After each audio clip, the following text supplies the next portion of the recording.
Auditores fiscais exigem melhorias das condições de trabalho. Governo federal anuncia plano para prevenir e garantir socorro rápido às vítimas de desastres naturais e das cheias. E você vai ver também. Conheça quais os meios disponíveis para acompanhar a conduta dos candidatos durante as eleições. E ainda, nossa equipe realiza uma pesquisa sobre o lixo em centros públicos de Manaus. Essas e outras notícias você confere agora no Jornal da Amazônia.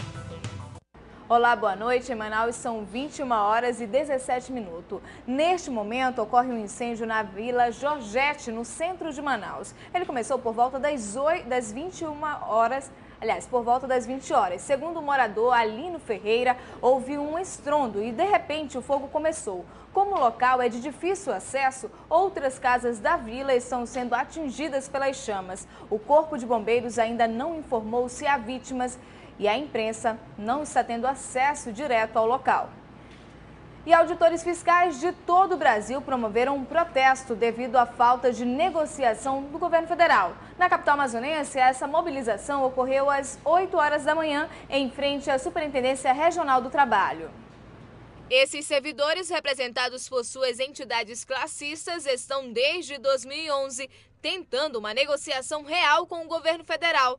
Porém, sem qualquer resposta concreta, a pauta de reivindicações pede essencialmente a valorização das carreiras. São várias categorias de suma importância, para o serviço público que estão insatisfeitas com a postura que o governo federal tem adotado com essas carreiras. A manifestação é uma união inédita de servidores de carreira que desenvolvem atividades estratégicas para a formação de políticas públicas. Nós fiscalizamos empregados sem carteira assinada, então é nosso órgão, nosso cargo que é responsável de ir na empresa, entrevistar os empregados e fazer com que a empresa registre esses empregados. A falta de respostas ou contrapropostas poderá ocasionar paralisação total das atividades por tempo indeterminado, ainda neste mês de agosto.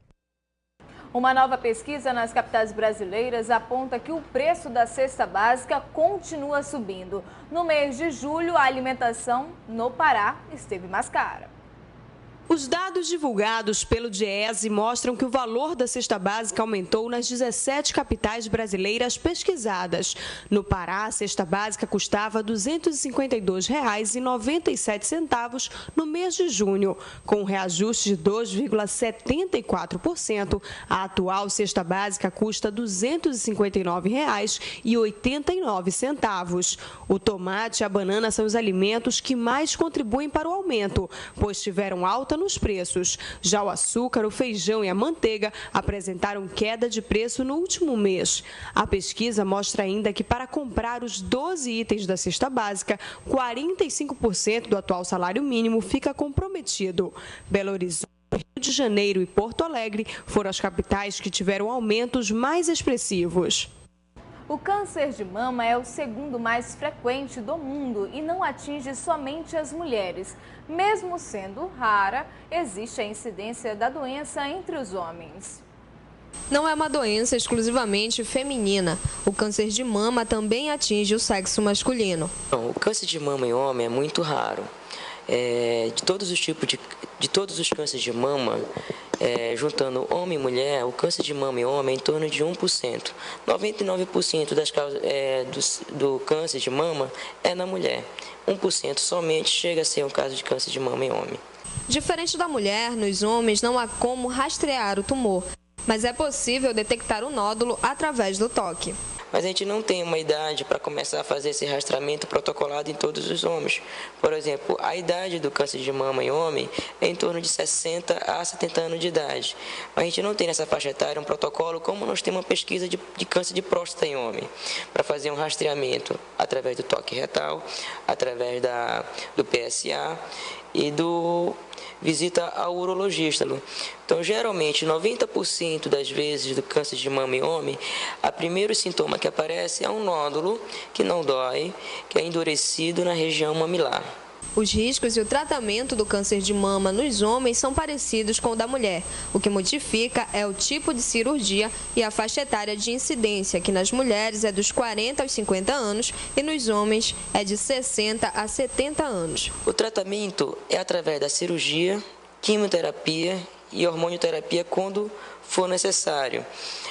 Depende muito do tamanho do tumor. O tratamento é muito parecido com o tratamento que é feito na paciente mulher. A diferença, basicamente, é que na mulher nós podemos fazer a cirurgia conservadora, que nem sempre o câncer de mama a gente retira toda a mama da paciente.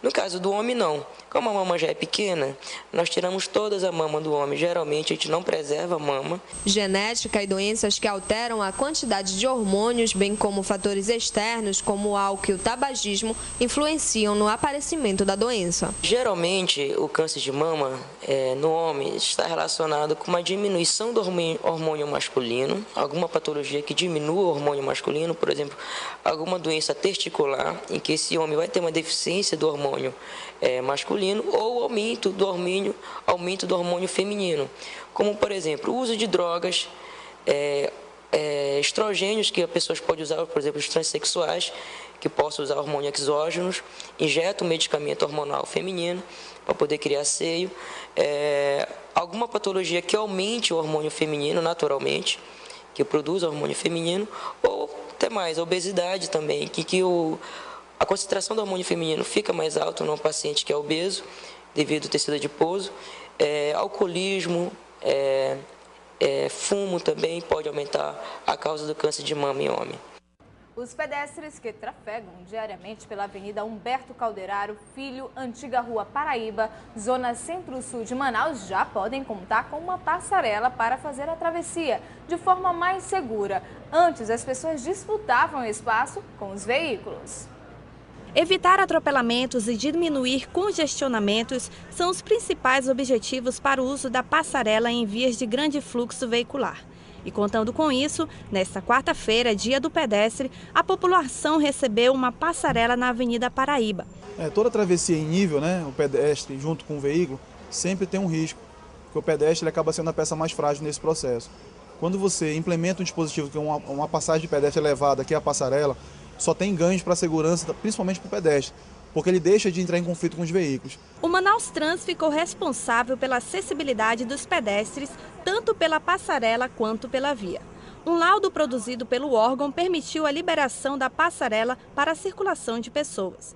Agora, as duas vias ficam exclusivamente livres para a circulação de veículos. Não houve nenhum ônus para o erário público. Aquilo foi uma medida compensatória determinada pela Manaus Trans e pelo Implurme. Então o shopping ficou com a obrigação de construir uma passarela na Recife e uma passarela na Paraíba. A da Recife já foi entregue há algum tempo. A da Paraíba demorou quase um ano, porque nós fomos instados pela Justiça através de um mandado de segurança concedido pelo desembargador no sentido de que fosse sustada a obra. Com a liberação da passarela, a faixa de pedestre que existia no local foi apagada e finalizada a colocação do gradil em todo o canteiro central. Da própria parada de ônibus, o pedestre já tem um acesso à passarela através das escadas ou até mesmo pelo elevador, que permite uma melhor acessibilidade. É de salvar a vida do pedestre e melhorar as condições de senhoras com crianças que atravessam a rua. Isso aqui não serve só para os idosos, serve para os jovens, adolescentes e a todos nós. No próximo bloco, o governo federal anuncia plano nacional para prevenir e garantir socorro às vítimas de desastres naturais. Em Manaus, são 21 horas e 25 minutos. O Jornal da Amazônia volta já já.